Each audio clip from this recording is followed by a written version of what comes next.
All right, mark the date on your calendar. April 22nd, 2019. That is shipping date and packing date, whatever you want to call it, for the world famous Vidalia onion. Always a big time here in Georgia. And to prepare you for that big day, we're doing recipes this month using onions. Obviously, we're not using Vidalia onions because they are not available yet, but we kind of want to prepare you for that. Also, if you're looking for some recipes for Easter Sunday or Easter weekend when the family's here.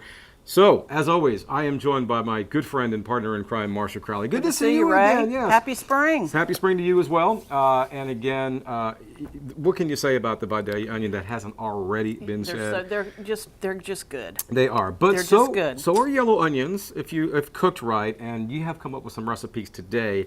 Hope so. We think folks are going to like. So. And you can use Vidalia onions in these recipes as well. Absolutely. Too, so. In fact, it might, in some of these, it might be even a little better. Okay. All right, first thing we're doing is French onion soup, which is one of my favorites. Very nice. So easy. So we've got already sauteed in here 4 cups of thinly sliced onion, a half a cup of butter, which is a stick, and 2 tablespoons of olive oil. You put the olive oil in there because you don't want the butter to burn. Okay. All right, that's sauteing. You want to add to that 5 cups.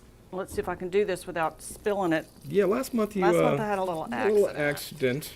All right, this is 5 cups of low sodium. I was going to say beef low broth. sodium because one thing about onion soup, sometimes when you get it at restaurants, it has a tendency to be high sodium. You can always add salt, sure. you know, and get a decent brand of beef broth. You know, don't get the rot gut. Right. Okay. All right, we'll saute that. You're going to add to that 1/4 cup of sherry. Dry sherry. Don't buy cooking sherry because it's got salt in it too. Okay. Just a regular stuff. Or you could use white wine.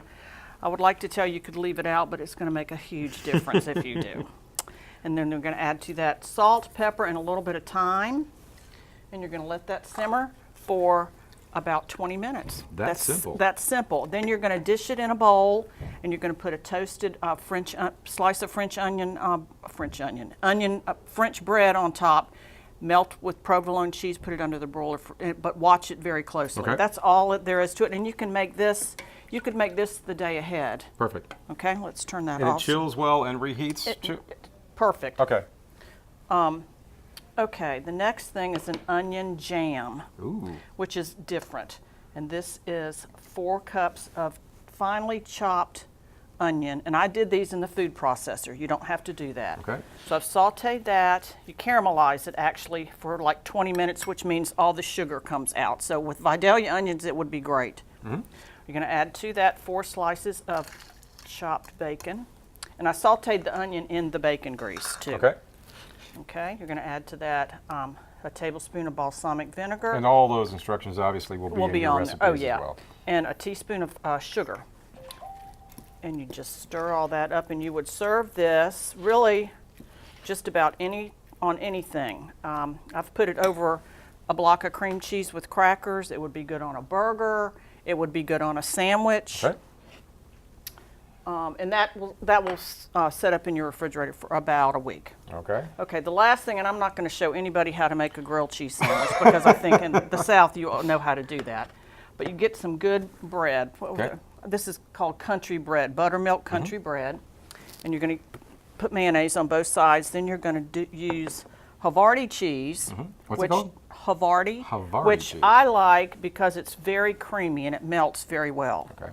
Okay, you're going to add to that tomatoes. I gotta be honest, I've never had onions on a grilled cheese. That's good. I'm about to though. You're about to. Then I sauteed these onions just a little bit.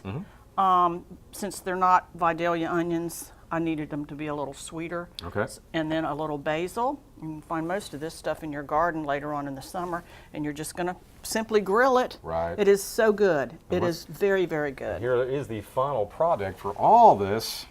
This, of course, here is the sandwich. Look at that. That is so good. That is You so could add good. bacon to that if you wanted. To that. And then over here we've got the little cream cheese. Is that cream? That's cream cheese, I guess? Cream cheese with onion jam. With the onion jam on there. Little Triscuit, what are those? Triscuits crackers, I guess. And then everybody's favorite, the good old-fashioned French onion soup. Look at that. That is phenomenal. And you could probably freeze that minus the French bread slice and the Yeah, 'cause cheese. you You don't could probably, that would get because it really would get a little soggy and Yeah. stuff like that, and my hands are a little greasy, so I apologize. And of course, folks, you can find all these recipes by locking on to farm-monitor.com. Again, everything is there for you, is in there for you with great detail. Marcia takes a lot of pride and joy in try. sending us those recipes try. every single month. So I am looking forward to digging in, so we are going to let them go. Good to see you Good as to see you. always. And as always, we will see you again next month.